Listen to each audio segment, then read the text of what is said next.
On raconte qu'un certain Jacques Aubert, vivant dans le Bas-Saint-Laurent au 19e siècle, avait une chienne qui souffrait d'une maladie de peau qui faisait qu'elle perdait tous ses poils. Afin qu'elle ne souffre pas de la rigueur du climat, le soi-disant Jacques aurait pris l'habitude de la couvrir de toutes sortes de morceaux de tissu. Étant encoutré de manière quelque peu singulière, disons ça, on aurait pris l'habitude de parler de la chienne à Jacques comme étant le symbole d'une personne mal habillée. C'est bien beau tout ça, mais c'est faux.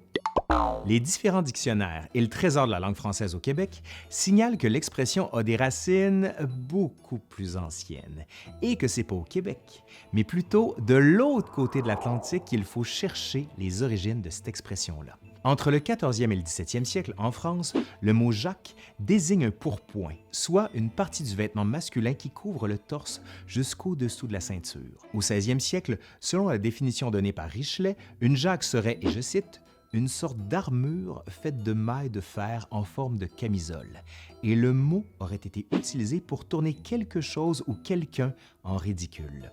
Toujours à cette époque, il désignait également un manteau de protection pour les lévriers qui participaient à la chasse aux sangliers.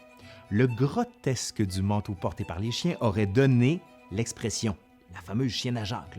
D'autant plus que le prénom Jacques, avec le temps, est devenu un qualificatif pour désigner un simple paysan.